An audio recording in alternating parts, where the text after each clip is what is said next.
Hello, everyone. My name is Anton Gomez-Escolar, and today I'm going to be presenting about the risks, the harms of psychedelics, and how we can manage them. So now I'm going to be sharing my screen with a presentation, and I hope you all enjoy. So the title of my presentation today is Psychedelics, Risks, Harm Reduction, and Bad Trip Management.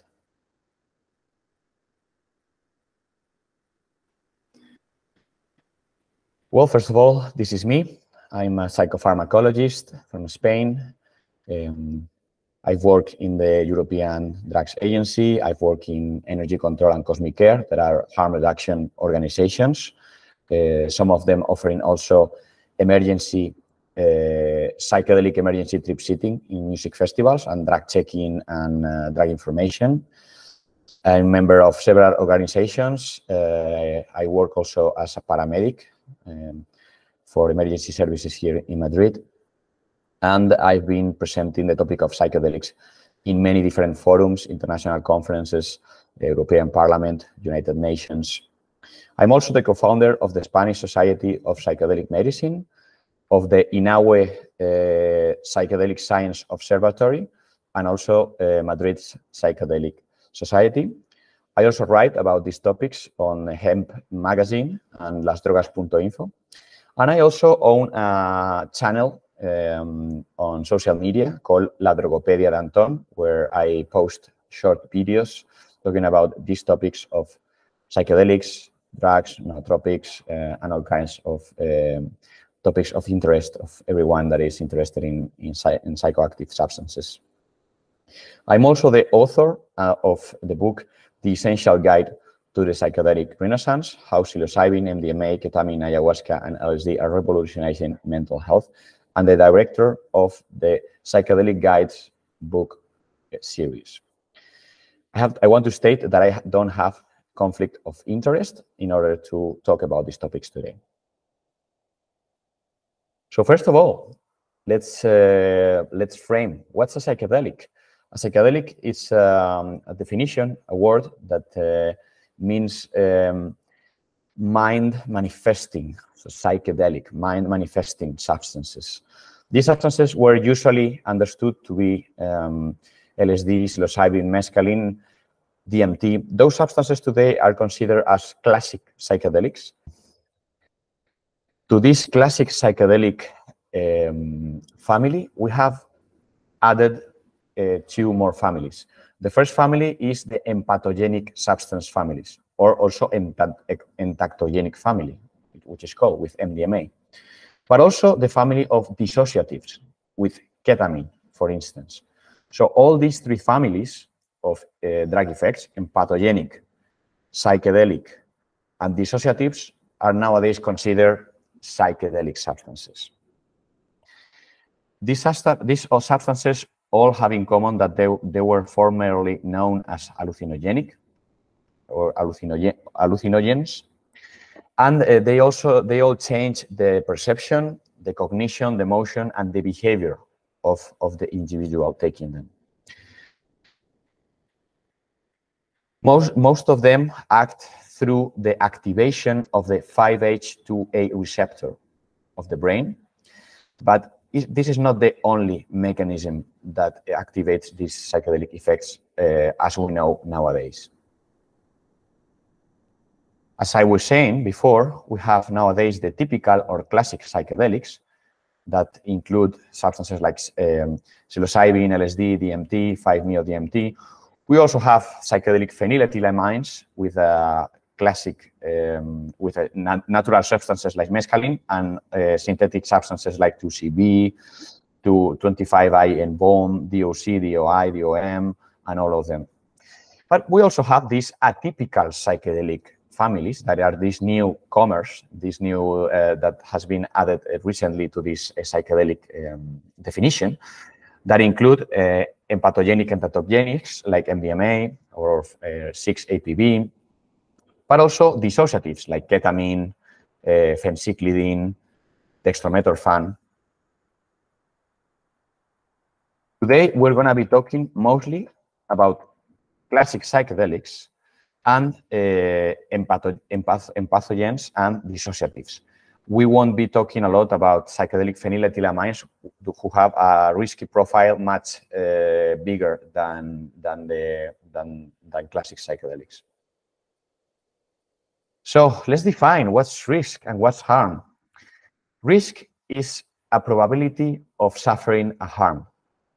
So it means that risk is anything that you do that can have a substantial harm, but it is not necessary that this harm happens every time. So for example, if I'm in the 9th floor or 10th floor of a building and I just look to the ground floor, I'm risking myself falling to the floor and dying, but this is probably not going to happen. So I'm just going to look and go back and nothing happened. So the same happens with drugs. So you can expose to a drug to a risk by taking a drug, but it doesn't mean that you're going to suffer harm from doing that necessarily. It can happen, but most of the times it's probably not going to happen, especially if you do things the right way. But it's important to know that there is no such a thing as a zero risk drug use. That doesn't exist. With psychedelics, it's the same. There's no such a thing as a zero risk psychedelic use. But this doesn't mean that there are ways of using psychedelics that are safer than other ways. And that's what we're going to be talking about in this class. And that always the only 100% sure way to to do anything without risk is not doing it. So the only way 100% sure that not expose yourself to any risk with psychedelics is not taking them. But of course, there are ways of using them that are going to be quite safe, let's say, quite safe. But never is, we will never have zero risk when using psychedelics. And the important thing when we're talking about the use of psychedelics in therapy is to balance the risk and the potential benefit in a way that the risk is minimized as much as possible and the potential benefit is increased as much as possible. So this balance of risk and potential benefit is very important, and we have to work a lot on this in order to keep it as safe as possible and to maximize the potential benefits of psychedelic use in therapy. So when we're talking about the different different places where risk may come from, we have to talk about three different areas. No, we have the drug itself, so the type of substance you're using, the dose of this substance, the frequency, the adulteration, the purity, the route of administration. You also have the individual, so the person taking the substance. So you have to take in account the tolerance level that he or she may have, sensitivity, physical and mental health level. Maybe someone is having physical illness and the substance might be more dangerous because he's having this illness. What concerns the person have? So if he or she is concerned with anything, if there's something in their head like generating some anxiety, the intention of the psychedelic use, the predisposition they may have, other substances that maybe are in their body. They have taken a substance before, or they are taking some medications. Those things you have to take in account very importantly before taking any psychedelic. And also the third important thing to take in account is the context, and this is very important. So the physical environment, the social environment, the context of consumption, who is there, the sound, the noise, the lighting, the smell of things. So that's very important because it's going to be a part of the trip as well. So these three areas that I have mentioned are called the Thimber's triangle, and it's a model of how different variables impact on drug use and the results of the drug use. The important thing here is that therapist, the trip sitter, usually can influence very much the context of the drug use and sometimes also the substance that is being taken. And they can also influence the person that is going to take. So the person that is going to be accompanying the person taking the psychedelic is in charge of these three variables most of the times. If the person is taking the psychedelic alone, he or she can also influence a lot on these three variables. No? But it's very important to take in account these three areas. No? The person, the substance, and the setting. These three are very important when talking about safety and psychedelics. So just for you to know, everything in the world has toxicity potential. Everything can be toxic, from water to botulinum toxin, which is the most toxic substance. So everything can be used in a way that is unsafe, and also in a way that is much safer. So this is not only applying to psychedelics or only applying to drugs in general. This is applying to everything, all substances. So what are the risks in general when we're talking about psychedelics? So in general, psychedelics are not very addictive and have very low toxicity potential. No? We have to draw a line because there is a difference between a classic psychedelics versus these atypical psychedelics. No? Classic psychedelics tend to be much safer than atypical psychedelics that are still safe, but they have some addictive potential, some toxicity potential. No? Most of the risks regarding psychedelic use are in the psychological area, no? Because there is not so much physiological risks, but psychological risks are the ones that we're going to be most concerned with. No? These risks are usually quite manageable in control environments, in therapeutic environments, which is nice, but sometimes can be difficult to manage, especially in recreational settings or when we are in spaces that are not very controllable, no? Like music festivals and places where there is a lot of people, music, lighting that is not under our control. No? It's also very important to state that therapeutic risks are always way lower than recreational risks. So this is highlighting the importance of having controlled experiences, and mostly in therapeutic settings is the most adequate in terms of reducing risk. And this is because in these controlled environments, we can have a good screening, a good selection of the participants, of the persons that are going to take the psychedelic.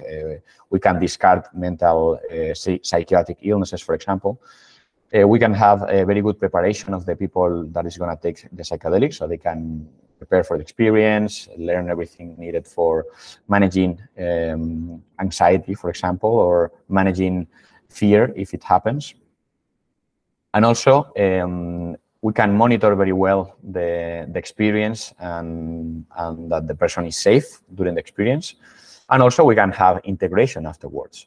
So these are very important things to take in account that increase a lot the safety when we're talking about therapeutic settings, mostly because in recreational settings, these things are not usually done. It's very important to highlight the importance of set and setting in order to prevent these bad trips or challenging experiences that are most of the times the most important risk when we're talking about psychedelics. No? These psychological risks are mostly these bad trips happening. No? It's important also to state that so far we have not had any chronic adverse events in clinical use of psychedelics, only a few mild, short-term cases. And this is to highlight the importance of all these variables that you can control in clinical settings, no? Like the environment, the preparation of the participant, the screening, the integration afterwards. As an example, here we have a few charts. Unfortunately, I just realized that I forgot to include the name of the studies they're coming from, but it's by Professor David Nutt. and by Hendricks year 2015, is the one down in the right. So the one in the left, that is by Professor David Knapp from Imperial College, is showing the level of risk and for the person, and well, the risk of the level of damage for the person and harms, sorry, from the person and from society from different substances. And we can see that in this ranking, psychedelics are ranked the lowest compared with substances that are used in a daily basis in society, like alcohol, other substances like cocaine or tobacco. We also can see in the chart top right that the addictive potential and the toxicity of psychedelics, classic psychedelics like LSD and psilocybin, is the lowest compared with other substances.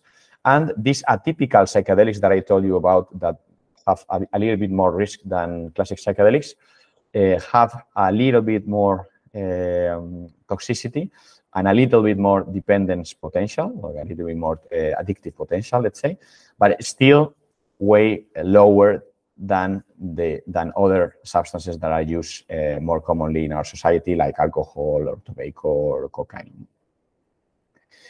Last but not least, this chart down right by Hendricks in 2015 is showing the risk of suicide in population connected with their use of substances through their lifetime. We can see that most substances are correlated with an increase in suicide probability, like cocaine, stimulants, sedatives, tranquilizers, heroin. But this doesn't happen with psychedelics, because with psychedelics we even have a lower rate of suicidal probability in the general population. Even, if I'm not mistaken, a 36% lower risk of suicide. Also, MDMA and ecstasy, or MDMA or ecstasy, which is also an atypical psychedelic, is showing a little bit of a decrease, but it's not significant in this case. So to highlight the importance of set and setting of these variables of the person and the environment, I just included a small graph by José Luis López Delgado, where we can see like the different important variables that we have to take in account in order to have a proper set and setting for a safe safer psychedelic experience, like setting an intention for the trip, having a good context, taking into account the person's condition, like state of mind, emotional state, energetic state, physical state, having a proper guide, a good prepared guide, like a good facilitator, or trip sitter, or shaman, or therapist, depending on the specific kind of experience that the person is going to have. And of course, very important, the information that the participant is going to have. It's very important to have a very good informed preparation before the experience, for the person to know about the substance that he's going to take, the effects, the length of the experience, what difficulties might be encountered, how to counteract those, how to react if they have like anxiety or fear. So let's talk about specific psychedelic substances and their specific risks. So as a general rule of thumb, when we're talking about classic psychedelic drugs, we're going to face mostly risks related with the psychological sphere, so like anxiety, fear, panic, paranoia. And in some cases, when people have psychiatric diseases, they may have psychosis or bipolar psychosis or depression, and this kind of illnesses that are in the psychotic sphere. We also, they also may face some long-term risk, but this is mostly unknown because we don't know very well how this happen and if it is very common or not. But for example, tolerance may happen with people taking psychedelics very often, which is very rare. It's not very common. Hallucinogenic persistent perceptive disorder. This is a condition that is well established, but is very, very rare and very uncommon to happen. It's very difficult to study as well because there's not so many cases in the world, but this is referred as flashbacks or persistent psychedelic effects long after the acute substance consumption. So people that have very long trips that still goes on after the trip has succeeded or disappeared, the substance has succeeded, the person still have some sensory alteration going on days, weeks, or months later after the experience. No? There is also the theoretical risk of having heart valve disease, that this is mainly coming from the study with other substances that have the similar profile to psychedelics and are able to produce or to induce heart valve disease. So we theoretically think that this may happen also with psychedelics if we take them in a very regular basis, which is not the case in most people. But now with microdosing, there is people taking psychedelics more regularly. So this is a risk they have to take in account if they have any heart health problem. This may be a problem for them, like taking psychedelics long term because of this heart valve disease that is coming from the activation of the receptor 5-HT2B. That is very related with this cardiac things. So let's talk about psilocybin in particular, no? And psilocin, that is the first metabolite and the one that is psychoactive most of the times. So with psilocybin, we can say that acute psychological effects or risks are low. Mostly are related with having acute physiological, not psychological, sorry, physiological risks are low. And mostly related with having upset stomach, dizziness, vomiting if we have a full stomach. And it's important to watch for cardiovascular problems. Not because the substance is, prior cardiovascular problems in the person that is going to take the psychedelic. Not because the substance is especially cardiotoxic or problematic, but because the experience that comes from the substance, so the psychedelic experience coming from the substance, has the potential of being problematic for people having cardiac problems. No? They can precipitate like some problems in people that have like very delicate cardiovascular systems. No? The long-term physiological risks are very low, but mostly unknown. And we're talking about this 5-HT2B valve disease that may happen, that I mentioned previously. But this is something that is still in the sphere of theoretical risks. So it's not very. We haven't seen it yet. We don't know if this happens. And we don't have recurrent psychedelic use in society so far, so we don't know. We are not able to know what happens if a person is taking LSD on a daily basis, for example, or psilocybin on a daily basis. We don't know what may happen in the long term. But so far, we know that the long-term risk of acute psychedelic use and very spare psychedelic use, not very often taking psychedelics, is very low. So we haven't seen like any long-term problems with this at the physiological level, so in the body. Acute psychological risks are mostly related with set and setting, and most of this risk is the experience of a bad trip, a challenging experience. It's something that is the most important risk when we're talking with psychedelics, about psychedelics in general. No? This is manifested as anxiety, fear, panic, paranoia, or can even precipitate psychosis or psychotic states, no? But in people with a predisposition to psychiatric illnesses or to psychosis, no? Mostly people with who have a first-degree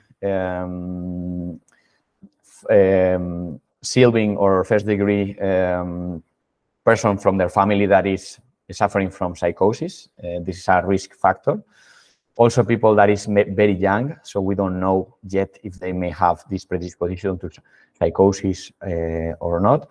People who is bipolar. So these conditions are usually excluded always from taking psychedelics because of the risk of precipitating a psychedelic or a psychotic episode. Sorry.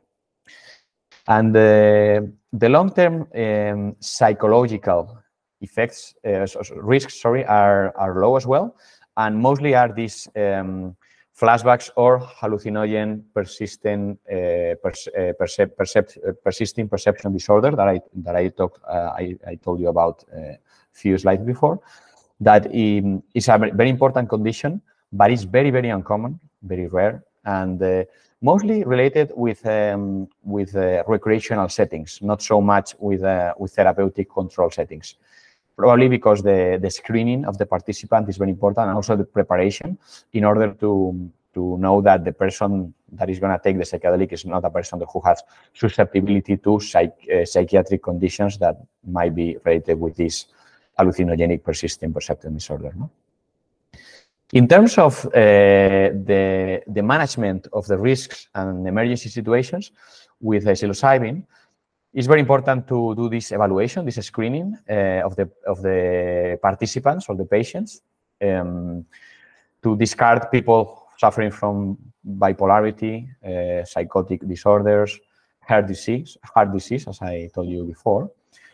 Also, to have a very good psychological preparation of the patient. We can use the mantra of trust, let go, and be open for the person to be ready to trust the experience, to let go of the expectations and of the convictions and things that might be difficult in the psychedelic experience, and to be open to the experience, to be open to whatever arrives, whatever comes, to not hide, not run, not try to escape from anything, because this is usually the beginning of a bad trip. Also to offer a very adequate therapeutic set and setting, as I told before, is very important. Set and setting is key for the experience.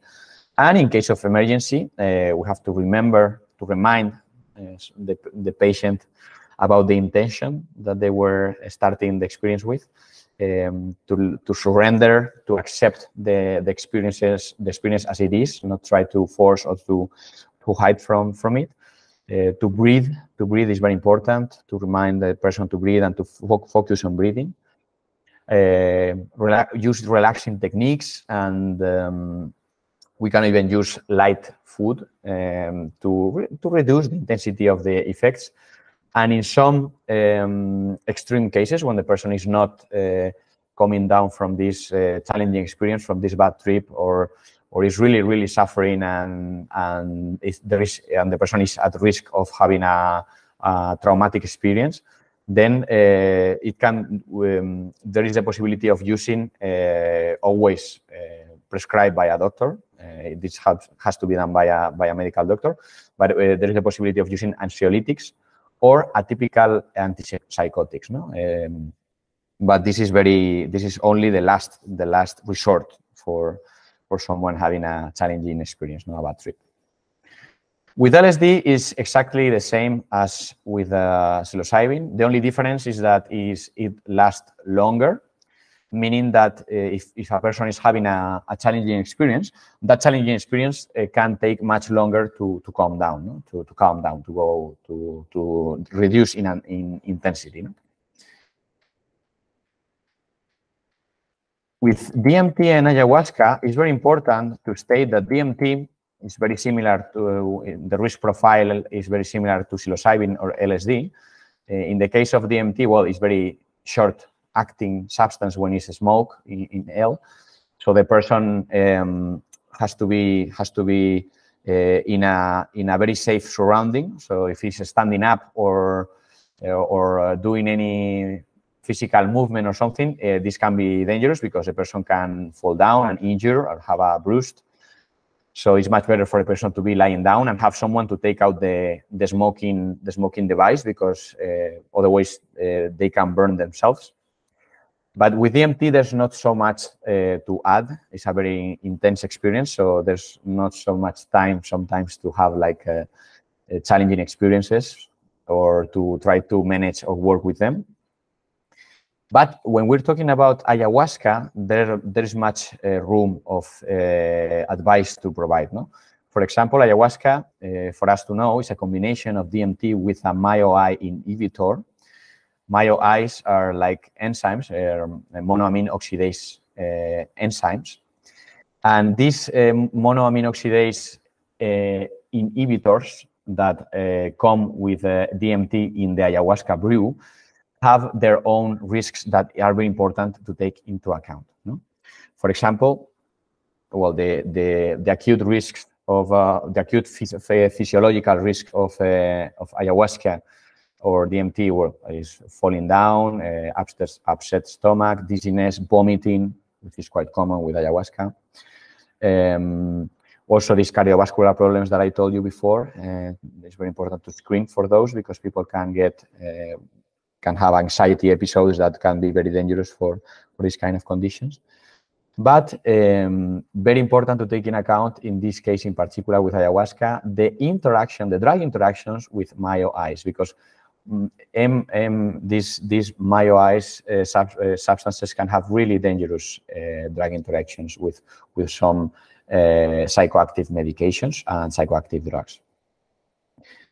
The long-term physiological risks, we don't know if they are like a real thing or not, because people don't take ayahuasca on a daily basis.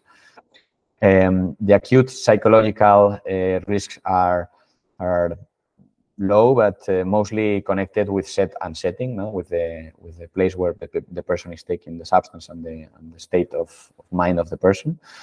The biggest risk is this bad trip or challenging experience we have been talking about, and it's manifested, as I told you, with anxiety, fear, panic, paranoia, and in some extreme cases, when the person has some psychiatric illnesses, it can precipitate a psychotic episode.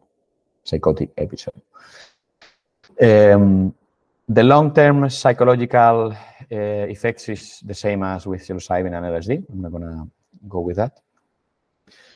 And in how to manage risk and emergency with the substance, it's very important to have an evaluation and screening of the patient beforehand, as I told you before, to prepare the patient for the experience, to have an adequate set and setting. And in this case, especially with ayahuasca, it might be interesting to monitor the heart rate and the blood pressure. In case of emergency, it's the same as in the other psychedelic substances we have been talking about. But in this case, we have to add that antipsychotics can be very dangerous in combination with the MyoIs contained by the ayahuasca brew. It can precipitate a neuroleptic malignant syndrome, which is very dangerous, and even serotonin syndrome as well, which is very dangerous, especially if we combine these MyoIs from the ayahuasca with any medication like SSRIs, for example, with selective serotonin reuptake inhibitors containing substances that increase serotonin levels in the brain. These MyoIs are very dangerous to combine with this kind of psychiatric medications. Here I put a few data on MyoIs interactions. For example, some food containing tyramine can be dangerous to be consumed, and when MyoIs are going to be consumed. For example, cured or aged cheeses are dangerous for this. Most psychiatric medications are dangerous to be consumed if the person is gonna take MyoIs, or even afterwards, because we have to take in account that MyoIs contained by ayahuasca are not active during the experience. They are active like days after. So if you are taking before, during, or after any of these substances included in this list, you might be at risk of having a cardiovascular event, for example, or having a serotonin syndrome, or having a neuroleptic malignant syndrome. So the drug interaction is very important to take in account, to try to refrain from taking any of these substances close to taking ayahuasca, before or even after. So antidepressants, medications containing stimulants like cold or allergy medications containing pseudoephedrine, for example. Pain medications like opioids, tramadol is especially dangerous in combination with these substances. And Parkinson's, Alzheimer's medication, all kind of psychoactive medications should be avoided before, during, and after the experience with ayahuasca. This is an example of how a serotonin syndrome looks. You have agitation, diaphoresis, tachycardia, autonomic instability, tremor, hyperreflexia. So let's talk about 5-MeO-DMT. 5-MeO-DMT is very similar to ayahuasca. Why? Because 5-MeO-DMT has its own MyoI activity. So it acts not only as a psychedelic, but also it has the capability of inhibiting monoamine oxidase oxidation. So this means that we have to think about 5-MeO-DMT in the same way as we think about ayahuasca. But of course, in this case, the length of the experience is very short because it's vaporized, it's consumed vaporized. So we have to combine the risk profile of DMT, like falling down to the floor, having burning the hands if you don't have anyone taking the pipe out of your hands when you start the experience, with the risk profile of ayahuasca. No? It's having like these MyoI interactions with other substances or other medications or drugs that might be taken. So it's a short-acting ayahuasca in terms of risk. And everything, and is the same as ayahuasca in terms of profile, of safety profile. Mescaline. Well, mescaline is the only natural phenylethylamine with psychedelic profile, and is the same as with LSD and with psilocybin. The difference in this case is that we are talking about a substance that has a little bit more of cardiovascular activity. So we have to take in account that people taking mescaline may have a little bit more risk of having high blood pressure, for example, or tachycardia than that people taking psilocybin or LSD. But still, these risks, as I was mentioning with the previous psychedelics, are very low. I mean, it's not common to have problems when taking psychedelics in a safe space with a good preparation and with a good guidance. No? But we have to know what could happen in the worst case scenario. No? So in this case, we are facing with mescaline a little bit more of cardiac risk, cardiovascular risk. And the experience is quite long, so that's also very important to take in account. It's even similar to LSD in terms of length of the experience. So, well, if a person is having a bad or a challenging experience, that may take longer for the person to calm down. For the rest of the information is the same as with psilocybin or LSD. Let's talk about empathogenic or entactogenic drugs, no? Like MDMA. So in the case of these substances, for example, with MDMA, the dose is very important. The dose is very, very important. It's not so important with the previous substances we have been talking about, but with this one, dose is very, very critical when we're talking about the about the risk profile of the substance. For example, this study that was done by a research group in the Netherlands, very interesting publication. I also forgot to include the name to fix this. But they are showing us the desirable effects of MDMA as compared with the undesirable effects. And we can see that everything is very dose dependent, very, very dose dependent. So the sweet spot, the dose that it maximizes the desirable effects and minimizes the risk is between 80 milligrams, for example, and 120 milligrams of MDMA. So this is the ratio that is maximizing the desired effect and minimizing the dangerous effects, which is, by the way, the dose that is used commonly in therapy. The risks of MDMA, the acute risks of MDMA, the physical acute risks, sorry, are moderate. It's not as low as with classic psychedelics. In this case, are moderate, a little bit higher, because you can have hypertension, you can have tachycardia, you can have myocardial infarction, you can have a stroke, seizures, hyperthermia, heat stroke, hyponatremia, or serotonin syndrome. All of these are possible with MDMA, are very uncommon also, but are possible things, complications that may happen. Also, talking about the acute psychological effects, in this case are very, very low, because MDMA tend to have a much less difficult experience manifestation. It's less common to have challenging experiences with MDMA than with other psychedelics. That's why it's used with people that has traumas and things to work with that are quite anxiety-provoking, because MDMA is not going to increase that anxiety too much. But, well, it may happen in a way. I mean, some people can suffer from some anxiety, some panic, some paranoia, and even psychosis, no, in cases of people having these psychiatric conditions beforehand. But it's very uncommon, very, very uncommon. Long-term physical risks are moderate. We know people taking MDMA very often are going to have tolerance, and they may have also neurotoxicity, especially serotonergic neurotoxicity. And also long-term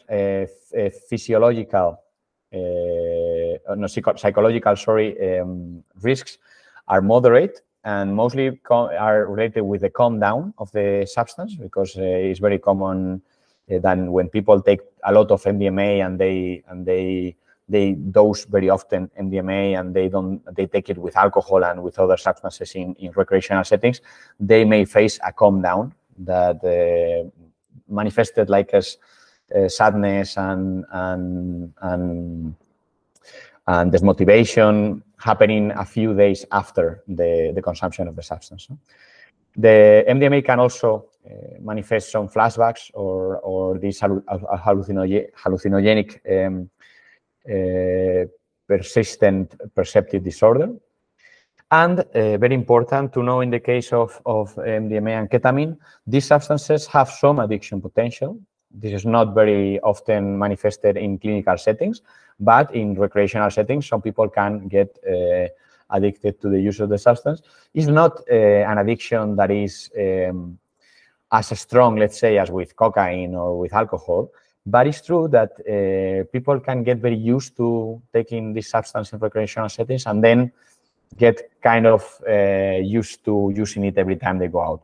But it's true that this addiction is very dependent on the environment. So people, if they are not going out, if they are not partying with the same people, they don't usually have an addiction problem that is taking the substance, let's say, at home or at work or other kind of addiction profiles that are more common with alcohol or with cocaine. No, people taking these substances in every day. In the case of MDMA, this doesn't happen, but people, it's true that can get somehow can enjoy a lot the effect of the substance and want to take it every time they go out or they are partying. No? This is very uncommon, but it can happen. And of course, depression. People taking MDMA very, very often can change the brain chemistry for a long period of time, and this sometimes can lead to depression and other problems.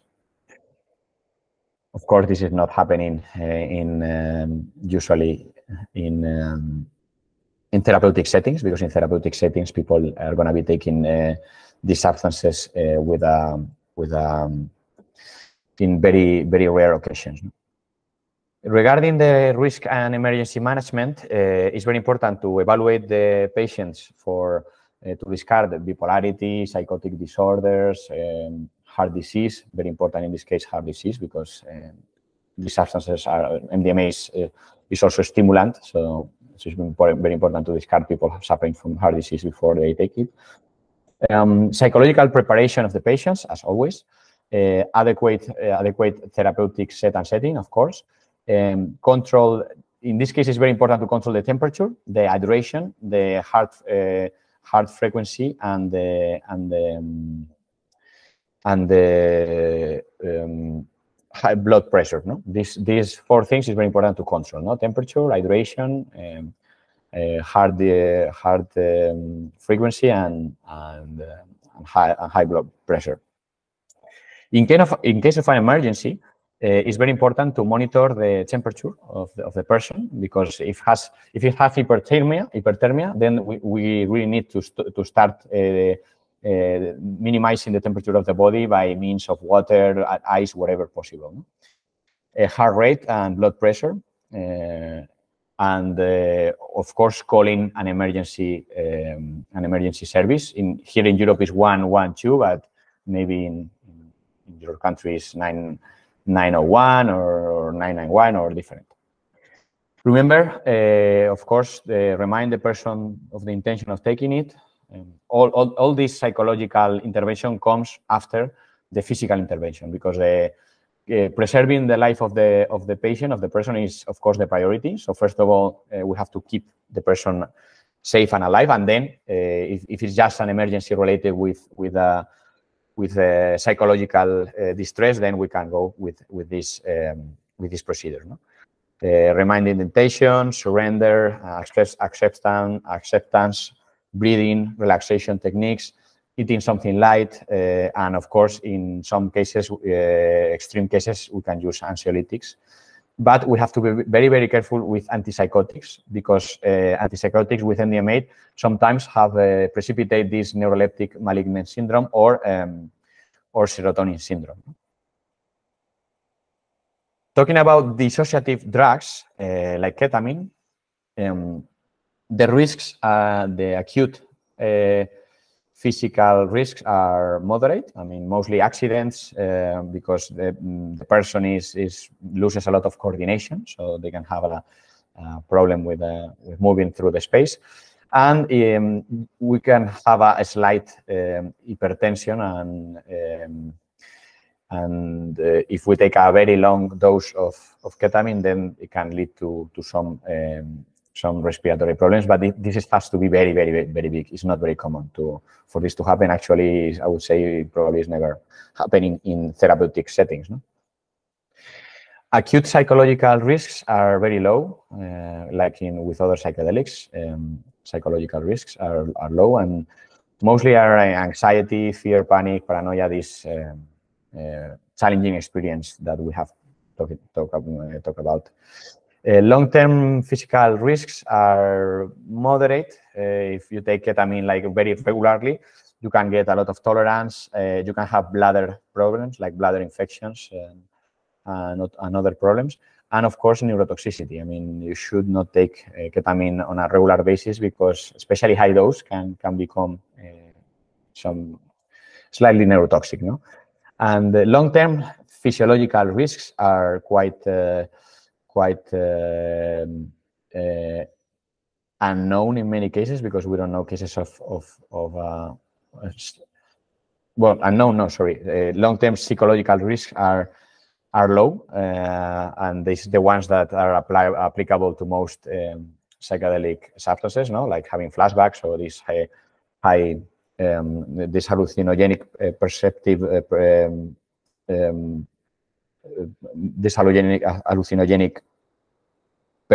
perceptive persistent disorder, and of course addiction. No? Ketamine is probably, from the substances we're talking about today is the more addictive one.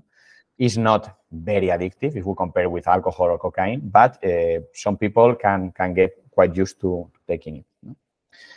Regarding the risk and emergency management, it's very important to make this evaluation and screen of the patients. As we said before, all of the rest of this paragraph is the same as with other substances. The only thing is that with ketamine, it's interesting to have some heart rate and high blood pressure control because it can have some impact on that. But it's not very high. I mean, MDMA, for example, is has much impact on this than ketamine. Ibogaine is a very special substance. It has many different actions in the body. It's quite difficult to locate it in a specific family of effects, but it's psychedelic, of course, and probably is also dissociative psychedelic and have many different possible activities in the brain. Ibogaine is very important to mention that it has a very important acute physical risk that is related with the cardiovascular activity that it has. So it can generate hypertension, tachycardia, arrhythmias, infarctions. That's why it's very important to make an electrocardiogram and also a stress test for the people taking it in order to discard any problem with the heart and with the cardiovascular system. It's very, very important to do this because there are some cases of people that has died because taking ibogaine, having a heart problem prior. And this is why it's very important to monitor, especially well, the cardiovascular system of the patient before they take ibogaine. For the rest is very similar. It has the potential of inducing, of course, anxiety, fear, panic, paranoia, like any other substance, but it's any other psychedelic substance, but it's quite low. It has the potential of generating tolerance and some neurotoxicity if taken in high doses for very long periods of time, which is very uncommon, so not very concerning. And of course, it can generate this this hallucinogenic perceptive persistent disorder. And in some cases, it can generate addiction, but this is very, very uncommon. I would say is not a real risk to take into account. Regarding the risk and emergency treatment, well, in this case, it's very similar to the other ones, but it's very important to keep very close monitoring of the heart of the participant or the patient or whoever is taking it, because as I told you, is the most dangerous part of ibogaine is the activity it has in the cardiovascular system. Just as a last note, before jumping into the emergency trip sitting and bad trip management, it's very important to be aware of that delirium drugs like scopolamine, datura, stramonium, brugmansia, these plants have very strong hallucinogenic effects, but they are not psychedelic, and the risk profile of these substances is very, very different from the risk profile of the substances we have been talking about today. These substances are very dangerous, pharmacologically speaking. They have a very high toxicity, and the active dose is quite close to the lethal or toxic dose. And also, these substances tend to generate very, very challenging experiences quite often. And people taking them, the risk of taking deliriants is way, way higher than the risk of taking any psychedelic of the ones we have been talking today. So be aware, be careful with these substances. I don't have any recall of these substances being used nowadays in therapy, at least in the West, in the Western world. But of course, accidents may happen and could happen. So people be aware of these substances. They are not at all similar to psychedelics, and they are way more dangerous. Psychedelics are quite safe, and these substances are quite dangerous, I would say. So this is just a small resource that I recommend you to by Spirit Pharmacist. That is a chart, a combination chart that offers you information on the combination of different psychiatric medications, mostly antidepressants, with different psychedelic drugs and what we know so far about these combinations.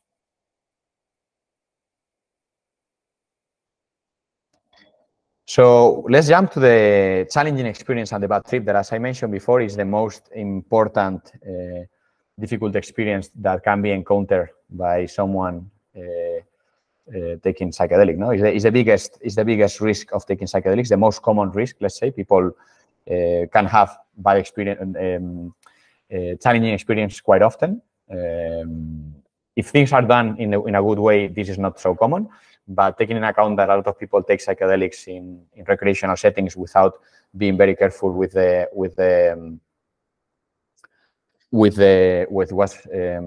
certain setting, this can happen, and it's something to take into account. Actually, Matthew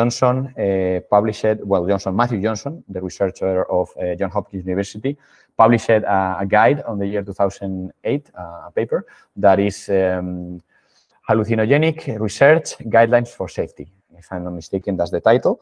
And this is the abstract. He mentions that the most likely risk is overwhelming distress during the drug action, so a bad trip or challenging experience, which could lead to potentially dangerous behaviors, such as leaving the study site. Less common are prolonged psychosis triggered by hallucinogens. And safeguards against this risk include the exclusion of volunteers with personal or family history of psychotic disorders or other severe psychiatric disorders, establishing trust and rapport between session monitors and volunteer before the session, careful volunteer preparation, a safe physical session environment, and interpersonal support from at least 2 study monitors during the session. So this is very important to take into account.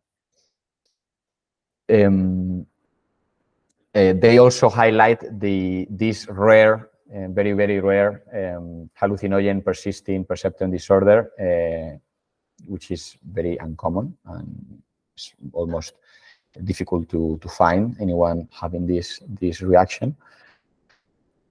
And any other persisting adverse reactions are very rare when research is conducted with using these guidelines, like safety guidelines. Just to mention that there is services that offer harm reduction services and what we call in Spain bad trip management, that actually is like trip sitting or emergency trip sitting in English, I think. That is this service that is provided to people having challenging experiences or bad trips in music festivals. For example, we have Cosmic Care, that works in Boom Festival in Portugal and other festivals in Portugal. There is also Psycher in the United Kingdom. There is also Sendo Project in the United States that works in Light in a Bottle or in Burning Man. And I highly recommend you to read the Manual of Psychedelic Support by MAPS and Sendo Project. It's accessible in the internet. It's for free, but you can also buy a very low-cost paper copy that is also helping donate money for psychedelic research with MAPS. So how to handle a bad trip, like very fast, the basics, The basics are, first of all, we have to be aware that the environment we are gonna be helping the person is okay for us. So we are not getting into trouble because of trying to help someone having a bad psychedelic effect or a bad challenging experience. We have to be first of all safe ourselves to secure the person as well. If they are like for example, climbing or doing something that may be dangerous for them, that they may fall down, that's the priority, no? To put themselves and ourselves in a safe space before doing anything else, and asking for help if needed, no? If there's like we need an ambulance or we need something because there is some physical risk happening, no? Physiological risk happening, we have to alert. If the person is unknown to us, so if we are like working with someone that is in a music festival or in somewhere that we don't know them before, we should introduce ourselves to state who we are, and we have to remind it also along the intervention, remind the person who we are and why we are there, like we are here to help you. I am a volunteer from Cosmic Care or whatever role you are playing, no? But important to remind who you are, why you are there, you're helping them. It's very important to evaluate, not very like in a slight way, no? But we have to evaluate the physical safety of the patient, first of all, of the patient, of the tripper, of whoever is, depending on the setting we are, no? But we have to evaluate the physical safety, no? That the person is not going to die, is not having a physical problem, physiological problem, no? I like to use the ABCDE system, that is the checking the airway, breathing, circulation, disease, and exposure. This is very used in the emergency medical area. It's quite common to use ABCD with patients, but in this case, it's just to check that the person is breathing well, that the heart is not tachycardic or is not they are not having a hyper high blood pressure, to check that they are neurologically they are fine, even though they are having a psychedelic trips, no, but they are like they are not having like focal neurological problems, to see if they have any bruise in the body or they are bleeding or something. All that has to be checked really fast in advance before doing anything else, because if we need to call an ambulance, that's the priority, no? To preserve the physical safety of the person before going with the psychological safety. So then now we can start with a psychological intervention. First of all, it's important for us to be calm, or as calm as possible, because we have to be aware that everything that we are feeling is going to be very easily transmitted to the person. So if we are nervous, if we are scared, the person is going to get very nervous and very scared. So that's why I say, like, we have to be contagiously calm. So we have to be very calm so the person gets that calm as well. We have to remind the person who they are, that they have taken a psychedelic substance with a specific purpose that can be like recreational or therapeutic, but we have to remind that to the person, because most of the times people don't remember that they have taken a substance. They're very confused. So who they are, that they have taken a psychedelic substance, where they are. We are here in Boom Festival, you have taken this substance. Also to reassure them that what they are experiencing, what they are feeling, no? Even if they are in a music festival or in a therapeutic session, what they are feeling, that what they are experiencing is normal and is part of the process. No, it's not that they are like having a very rare reaction. No, it's a very normal reaction to have a challenging experience, to be confused, to have anxiety, to have fear. So it's normal. It's part of the process. Very important also to state, to remind them that they are not going to go crazy, because a lot of people many times think that they're gonna become crazy forever. No, you're not going crazy. They are not gonna go crazy. It's just part of the process. It's something that is taking some time, and that is gonna finish eventually. Also, it's very important to remind them that they are not gonna die, because people sometimes are very scared that they might die. They are dissolving, they are disappearing. They can feel their heart. They can feel that they are maybe not breathing, or they think they are not breathing. So you have to remind them that no, they are fine. I mean, the body is fine. Everything is fine. It's just in their heads. It's a psychological situation, not a physical situation. Also, you have to state that they are safe. This is very important. You have to say, don't worry, you are safe, and I'm here to help you to be safe. No? I'm here to be with you, to protect you, to keep you safe. It's very important for us to be present and to listen, no? And to try to refrain from asking very complex questions. No? We have to not ask like really hard or difficult questions, because the person is in a state of mind that is very difficult for them to be thinking in a straight way, to using logic or trying to build long phrases. No, that's very difficult. So for them, it's just a matter of just talking if they want, not talking if they don't want. We have to be present. We have to be there to protect them, but not in a very intrusive way. No. We can suggest breathing exercises. This is very useful as well, because it helps the person to focus their attention in breathing, for example, in feeling the air going through the nostrils, or feeling the air, feeling the lower part of the lungs, or the abdomen, which is the way to breathe in a more relaxing way, no? To push the air down the body into the abdomen, or feeling like breathing with the abdomen. That helps a lot to relax the person. Also, we can suggest, that we cannot impose, but we can suggest, we can recommend changing the environment. No? We can change the environment. If we are in a music festival with a lot of noise, we should go out of there, like go to a more calm place. If we are, for example, using a certain kind of music that is making distress in the patient, we can change the kind of music, go for a more relaxing music. Lighting as well, we can diminish the potency of lighting. Also, smell, we can diminish, change the smell. If someone is like in a place that is stinking, we can put some incienso, some incense or Palo Santo or something. Also, the temperature.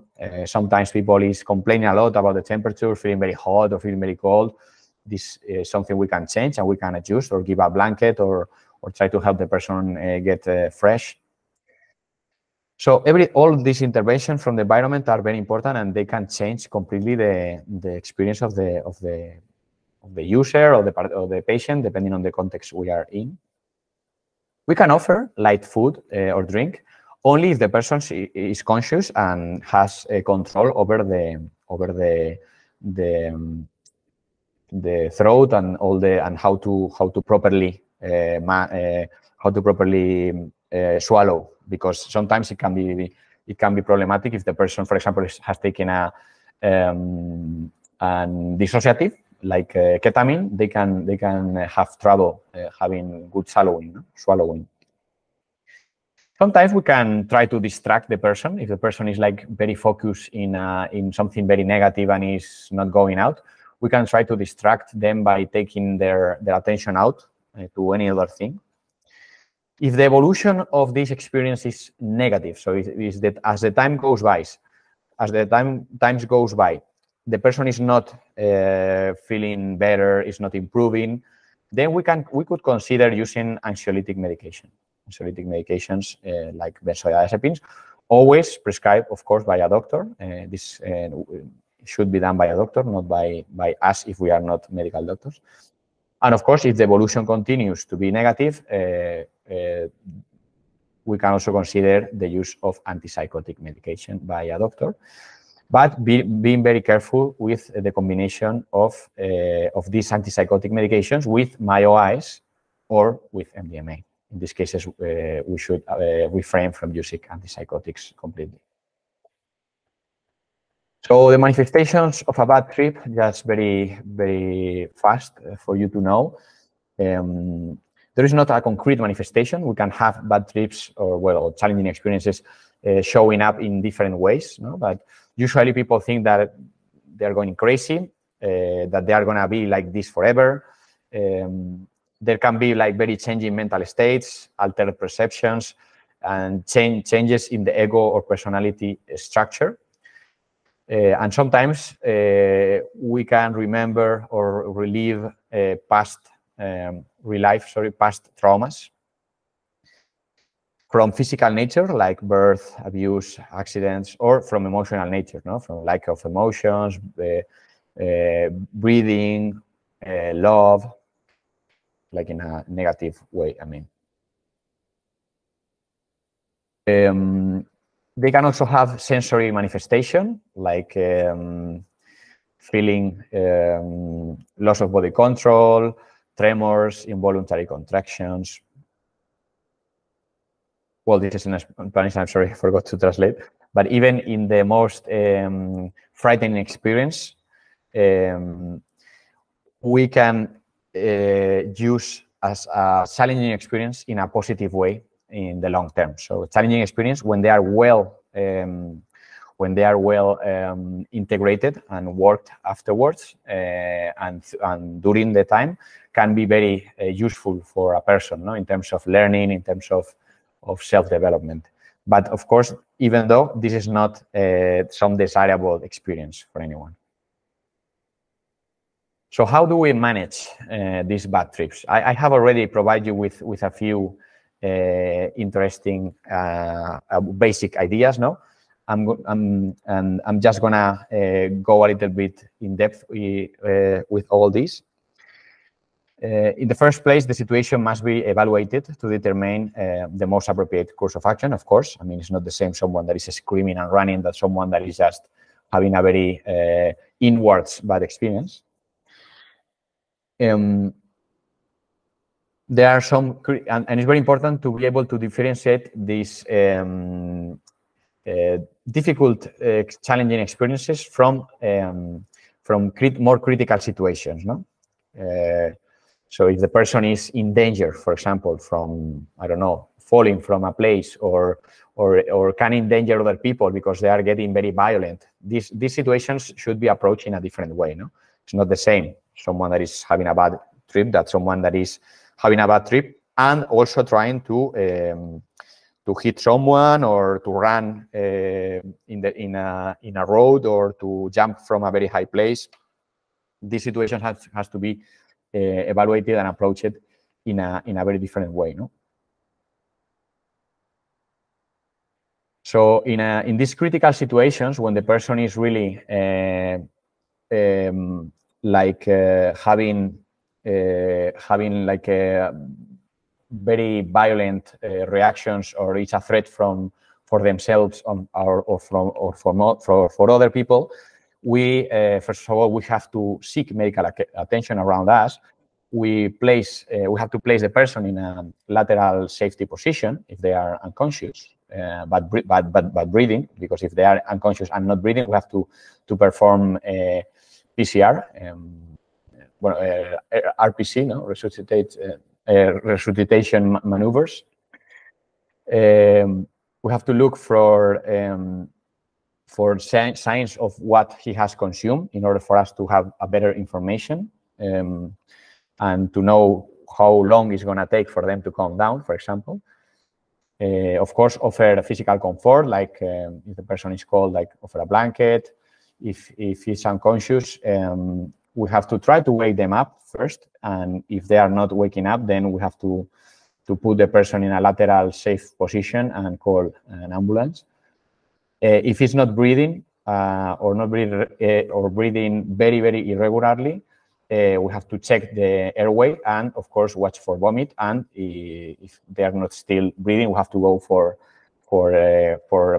resuscitation maneuvers.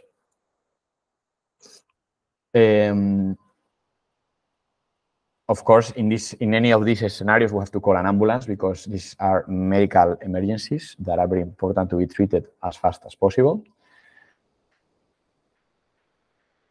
Of course, all the information that can be provided to us by friends or family or anyone around them, like in terms of what they have taken, what symptoms they have been manifesting before, all of these can be very helpful. But we also have to be careful not to leave the person alone. We have to speak slowly, very important, calmly and empathetically, because the person is very sensitive in these situations. As I told you before, to stay calm and try not to show concern, and to learn lean on friends and other close people to help us to manage. All of this that I'm talking about is mostly because a lot of bad trip management is performed on music festivals when people we don't know.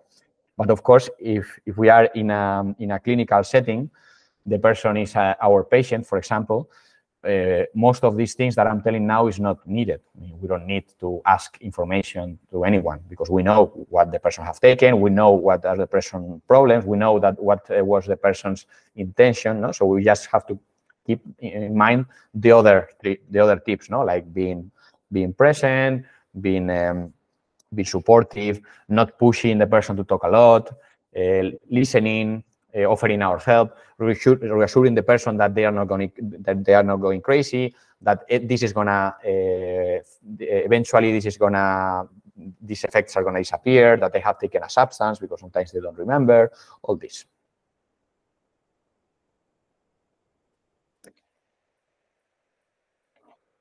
Well, all this is just getting more in depth of what I have been talking about previously. Very important, as I told you before, to accompany the person and assure them that in the outside world everything is fine, and we will take care of them. This is very, very important because this provides a lot of relief to the person, no? Knowing that everything is fine and it's just in their heads and it's gonna improve. No, it's just a matter of the substance defect, and this is gonna change with the pass of time.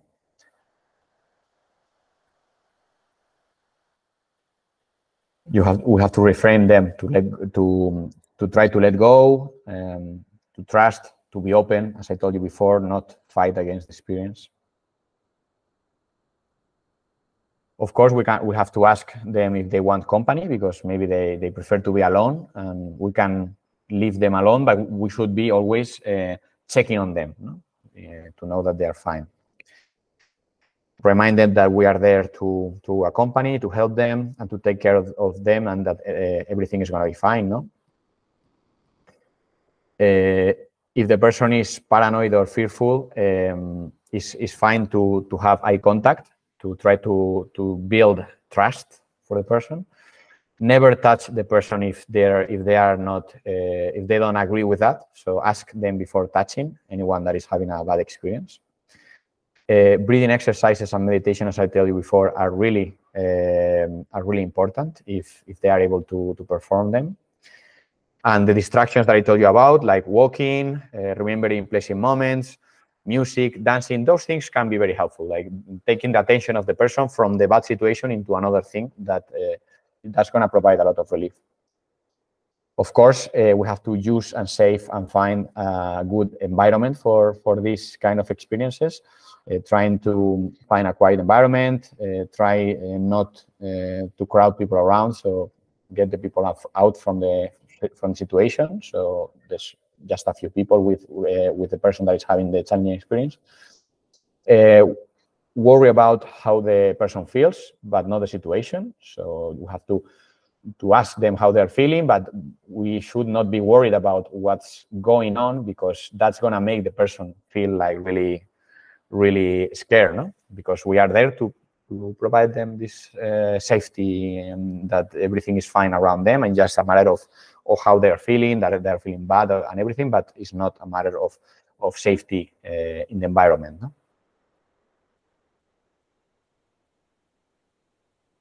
So this is in Spanish, I'm sorry, the same as I mentioned before, no? That we have to introduce ourselves. We have to remind them about the experience and the situation they are in is just temporary, and it's because of they have taken a drug, and the drug will take some time to wear off, but still they're going to be fine, and it's not going to be permanent or anything. And offer, of course, water and things to eat if they are able to swallow in a safe way, no? And not if they are not like unconscious or anything. We should try to refrain from asking really complex questions or long questions. They are probably not able to answer it in a good way, and they might feel stress because of the having less control on answering. Also, try not to make complex physical activities because they may find difficult to zipper in a jacket, to trying to take out the shoes, picking a lock, all of that. So we should be helping them with all that in order not them to feel frustrated of not being able to do it. We should not hurry the person to get out of the experience, because hurry is going to make them feel bad. We have to respect their limits and always offer or propose or suggest, but never impose anything on the person. As I told you before, pharmacologically speaking, is the last resource to use antipsychotics or to use anxiolytics or antipsychotics. Anxiolytics are usually fine in terms of the risk profile, but antipsychotics can be problematic in many ways. So that's the last resource and should be avoided in people who has taken MDMA or MAOI containing psychedelics like ayahuasca or 5-MeO-DMT. Benzos, this is, as I told you before, the one that is more helpful, probably in the as a substance to diminish the emotional intensity of the experience.